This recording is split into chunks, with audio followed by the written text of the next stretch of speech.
مومنین کرام، مختلف مناسبتوں سے ایک بنیادی نقطہ آپ کی خدمت میں کرتا رہا ہوں اور اپنے گزشتہ خطبے میں بھی اس کی طرف اشارہ کیا تھا کہ ہمارے پیش نظر اپنے مقاصد اور اہداف تک پہنچنے کے لیے دو قسم کے وسائل ہوتے ہیں۔ بعض وسائل مادی ہوتے ہیں، قابل مشاہدہ ہوتے ہیں، جن سے ہم مانوس ہیں، ان کو بھی نظر انداز نہیں کیا جا سکتا، اور بعض وسائل ایسے ہیں کہ جو ناقابل مشاہدہ ہیں، غیر محسوس ہیں، دوسرے الفاظ میں غیبی طاقتیں ہیں۔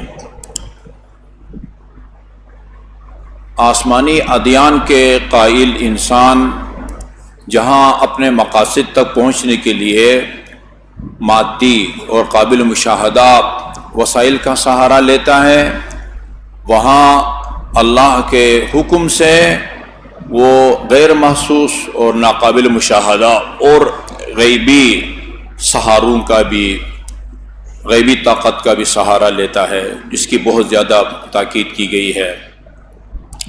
ظاہری اسباب اپنی جگہ ہے، یَأْبَى اللَّهُ أَن يُجْرِيَ الْأُمُورَ إِلَّا بِأَسْبَابِهَا، یہ سنت الہی ہے کہ کوئی بھی امر، کوئی بھی مقصد اور کوئی بھی ہدف اس کے وہ ظاہری اسباب کے بغیر وہ حاصل نہیں ہوتا۔ ایسا نہیں ہوتا کہ آپ ایک پلاٹ آپ کا ہو، اس میں مکان بنانا چاہیں، آپ کوئی نقشہ بھی نہ بنوائیں، اچھا جی وہاں کھدائی بھی نہ کریں، کسی ٹھیکیدار کو بھی نہ دیں، مزدور سے بھی کام نہ لیں، اور وہ تاریکی شب میں دعا کریں اور صبح آپ کی پلاٹ پر وہ مکان کھڑا ہو جائے۔ ایسا نہیں ہوتا، انبیاء نے ایسا نہیں کیا، ائمہ معصومین علیہ السلام نے ایسا نہیں کیا۔ یہ امام زین العابدین کا فرمان ہے، یَأْبَى اللَّهُ أَن يُجْرِيَ الْأُمُورَ إِلَّا بِأَسْبَابِهَا، اللہ تعالیٰ تمام معاملات کو ان کے ظاہری اسباب کے ذریعے انجام دیتا ہے۔ البتہ غیبی طاقت ہمارے ظاہری اسباب سے زیادہ وہ مؤثر ثابت ہو سکتا ہے، یہ طے شدہ بات ہے۔ اسی لیے روایات میں ہے کہ الدعاء صلاح المؤمن، دعا کو یعنی من جملہ وہ غیبی طاقتیں جن کا ہم سہارا لے سکتے ہیں اپنے مقاصد تک پہنچنے کے لیے، خطرات سے بچنے کے لیے، وہ دعا ہے۔ الدعاء صلاح المؤمن، یقیناً آپ خواتین و حضرات، محترم ناظرین و سامعین متوجہ ہوں گے کہ یہ جو دعائے جوشن صغیر ہے، یہ یعنی مصیبت کے موقع پر اور اسی طرح مشکلات کے موقع پر اس کو پڑھنے کی بہت زیادہ تاکید کی گئی ہے۔ آزمایا گیا ہے کہ یہ دعا انتہائی مؤثر ثابت ہو سکتی ہے دشمن پر غلبہ حاصل کرنے کے لیے۔ دعائے جوشن صغیر، جوشن کبیر اس کا اپنا مقام ہے، دعائے جوشن صغیر اسی مقصد کے لیے امام علیہ السلام نے اس دعا کو پڑھا ہے، صلاح المؤمن۔ البتہ صرف دعا پر اکتفا نہیں کر سکتے ہیں، لیکن کہا گیا ہے الدعاء صلاح المؤمن، یعنی ظاہری کامیابی میں بھی یہ مؤثر ثابت ہو سکتا ہے ذریعہ، یعنی دعا، اور اسی طرح اللہ کے قرب حاصل کرنے کا بھی مؤثر ترین جو ہے نا وہ یہ ذریعہ ہے۔ الدعاء مخ العبادہ کہا گیا ہے، عبادت کا دماغ، بھیجا جسے کہتے ہیں، عبادت کا دماغ بھیجا یا عبادت کی روح روان وہ دعا ہے۔ میں نے وہ روایت پڑھی ہے جس میں یہ ملتا ہے کہ قرآن کی تلاوت سے دعا کا اجر اور ثواب زیادہ ہے۔ دعا میں عاجزی ہوتی ہے، دعا میں انسان منقطع ہوتا ہے اب ماسو اللہ سے اور خدا سے اپنے وابستگی کا اظہار کرتا ہے۔ دعا مؤثرین تو وہ طریقہ ہے خصوصاً وہ آج کل کے حالات میں کہ جہاں پر یا ہر طرف سے وہ مظلومی پر ظلم و ستم ڈھایا جا رہا ہے، تو دعا، لیکن یہ دعا یہ کوئی کسی آپ کے ہومیوپیتھک یا ایلوپیتھک یا حکیم کے نسخے کی طرح نہیں ہے کہ جو بھی اس کیپسول کو، گولی کو یا انجیکشن کو استعمال کرے گا اس کے لیے وہ فائدہ دے۔ دعا ایسا نہیں ہے۔ دعا اب اصول کافی میں اگر یہ چیپٹر پڑھیں تو ایک مکمل کورس ہے، باقاعدہ بتایا گیا ہے کہ باب من یستجاب دعوتہ، ان لوگوں کا باب کی جن کے دعاؤں کو اللہ تعالیٰ قبول فرماتا ہے، وعدہ کیا ہے کہ میں تمہاری دعا کو قبول کروں گا۔ باب من لا یستجاب دعوتہ، ان لوگوں کا باب الگ بیان کیا گیا ہے جن کی دعا کو اللہ وہ قبول نہیں فرماتا۔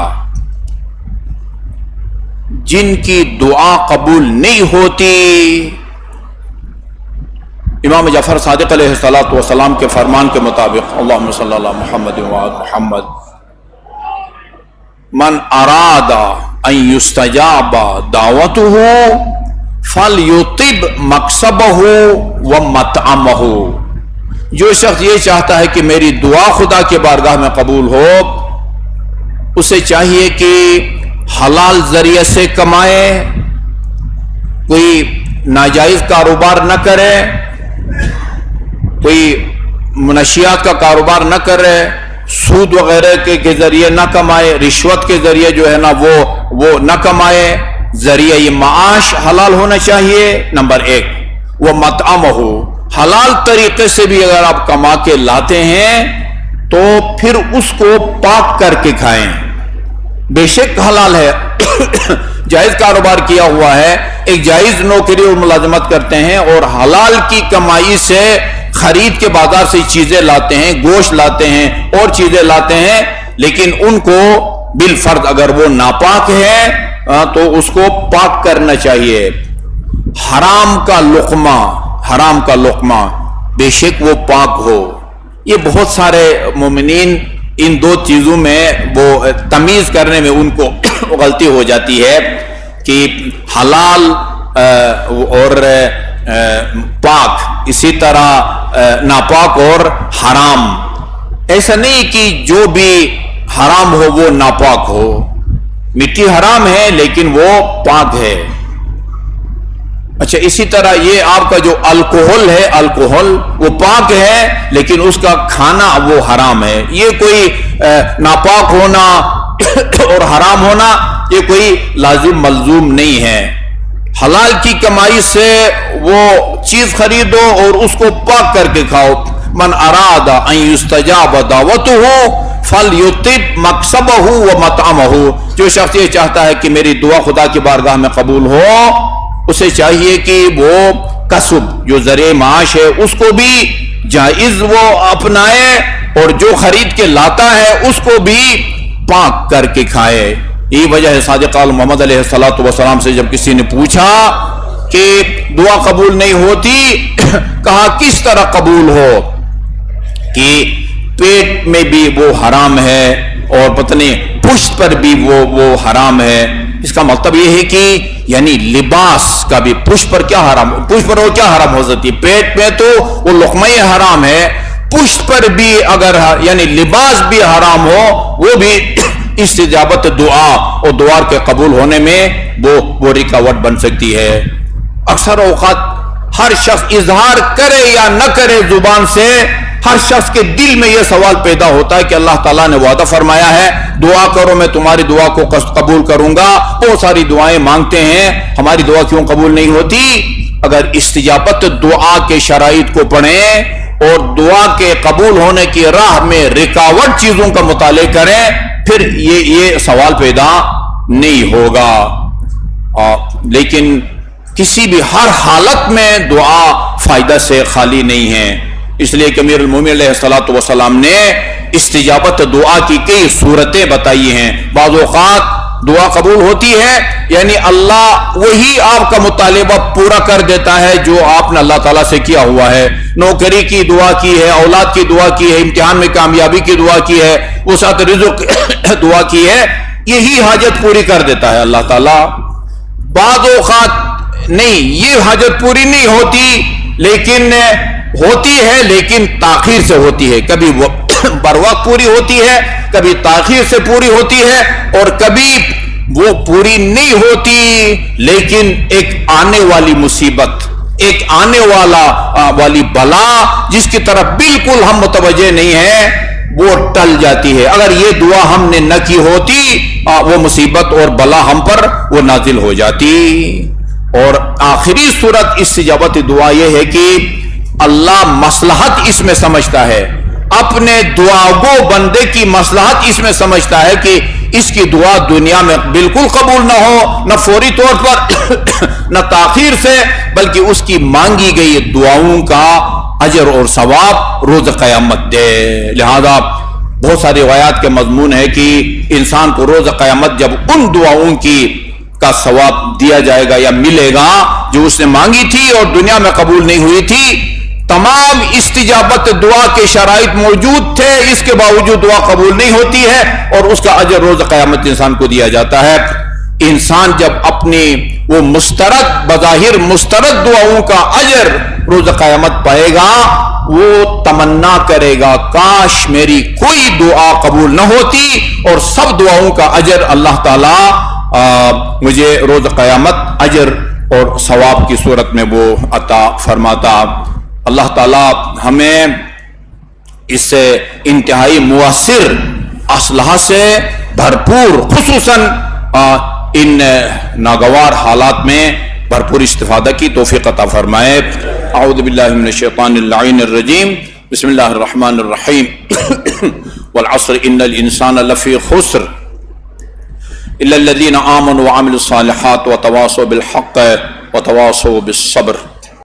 درود بھیجیے محمد و آل محمد پر. اللہم صل علی محمد و آل محمد. امام موسیٰ کاظم علیہ السلام سے ایک روایت منقول ہے، اللہم صل علی محمد و آل محمد.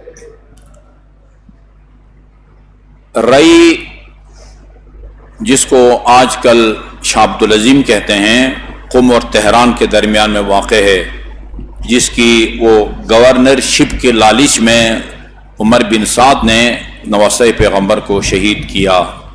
رئی اس کا پرانا نام رئی ہے، آج کل اس کو شاہ عبدالعظیم کہتے ہیں، چونکہ ایک شاہ عبدالعظیم حسنی وہاں دفن ہیں، اور ان کے جو حرم کا صدر دروازہ ہے اس پر معصوم کا یہ فرمان لکھا ہوا ہے، یا من بزیارتہ زیارت ثواب زیارت الحسین یرتجا. اے وہ ہستی کہ جس کی زیارت سے امام حسین کی زیارت کے ثواب ملنے کی امید کی جا سکتی ہے. رئی وہاں کا ایک شخص تھا علی ابن طاہر، اس کے ذمے بہت سارا حکومت کا ٹیکس واجب الادا تھا، اور اتنا زیادہ تھا کہ اگر وہ اس کو ادا کرتا پورا تو پھر اس کے پاس کچھ نہ بچتا، کھانے پینے کے لیے بھی نہیں بچتا. کسی نے اس کو بتایا کہ اس وقت کا جو والی یا گورنر ہے وہ اپنا ہے، محب اہل بیت ہے، تم اس سے جا درخواست کرو کہ وہ تمہارے ٹیکس کو معاف کرے. اس کی ہمت نہیں پڑی کہ وہ سیدھا وہ گورنر یا والی رئی کے پاس جائے. وہ امام موسیٰ کاظم علیہ السلام کا زمانہ تھا. امام کی خدمت میں یہ گیا اور کہا فرزند پیغمبر یہ میری مشکل ہے، اور سنا ہے یہ جو موجودہ گورنر ہے وہ محب اہل بیت ہے، وہ چند سطر اگر لکھ دیں گے ایک رقعہ، وہ جسے کہتے ہیں میں غریب کا کام ہو جائے گا. امام نے ایک جملہ لکھا ہے، فرمایا ان للہ تحت عرشہ ظلا لا يسكنه الا من نفس عن اخیہ القربہ. اب یہ وہ آخرت کی جو حالات ہیں ہم اس کی گہرائی تک نہیں پہنچ سکتے. کہا کہ روز قیامت وہ ایک میدان محشر میں ایک سایہ ہوگا، اس سائے کے نیچے ہر کسی کو بیٹھنے کی اجازت نہیں ہوگی. یہ 3 آدمی اس سایہ کے نیچے بیٹھ سکیں گے. ایک من نفس عن اخیہ القربہ، جو اپنے کسی مصیبت زدہ، مکروب یعنی مصیبت زدہ، آفت زدہ، آزمائشوں اور امتحان سے دوچار آدمی اس کی مدد کرے، اس کی پریشانی کو دور کرے. یہ ایک. دوسرا او اسدى الى اخیہ معروفا، یا اپنے کسی برادر مومن کے ساتھ نیکی کرے. نمبر 2. نمبر 3 او ادخل فی قلبہ السرور، کوئی ایسا کام کرے، البتہ بریکٹ میں جائز کام، کوئی ایسا جائز کام آپ کریں کہ جس سے آپ کا برادر مومن خوش ہو جائے، اس کے دل میں خوشی کو ڈالیں. یعنی کوئی ایسا کام کریں کہ جس سے آپ کا برادر مومن خوش ہو جائے، جائز کام کی جس سے برادر مومن خوش ہو جائے. یہ لکھا اور آگے لکھا وَهَذَا أَخُوكَ، یہ حامل رقا تیرا بھائی ہے، تیرا مومن بھائی ہے. وَسَلام، نیچے اپنے وہ دستخط مبارک کیے.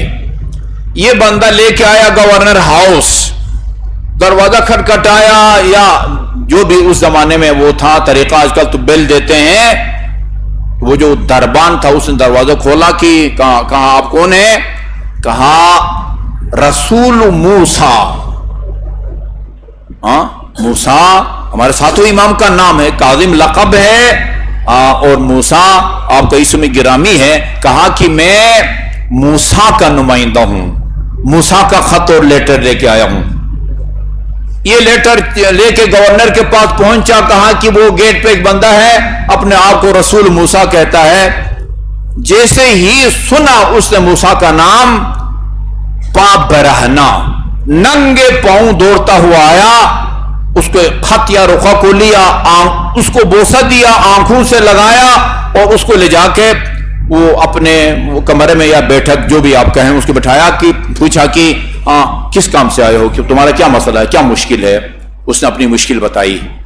میرے ذمہ ٹیکس ہے اور بہت زیادہ ہے، وہ اس کی ادائیگی میرے بس میں نہیں ہے، اگر ادا کرتا ہوں تو میرے پاس کچھ بھی نہیں بچتا. اس بندے خدا نے کہا کہ تیرے گزشتہ تمام ٹیکس اور مالیات معاف کرتا ہوں، اور جب تک میں اس عہدے پر میں ہوں آئندہ بھی تمہارے جو ہے نا وہ ٹیکس کو معاف کرتا ہوں. اس کے بعد اس بندے خدا نے اپنی پوری جائیداد اس کو 2 برابر تقسیم کیا. رقم اگر تھی مثال کے طور پر آدھا اس کو دیا اور اپنا آدھا اپنے لیے رکھا، اور جو چیز 2 برابر تقسیم کے قابل نہیں ہے، سواری ہے، آج کی گاڑی ہے، اس زمانے کا گھوڑا وغیرہ یا اونٹ، اس کی قیمت لگائی، آدھی قیمت اس کو دی اور آدھی قیمت اس کو دی. اور کہا کہ خوش ہو، کہا کہ الحمدللہ میں خوش ہوں.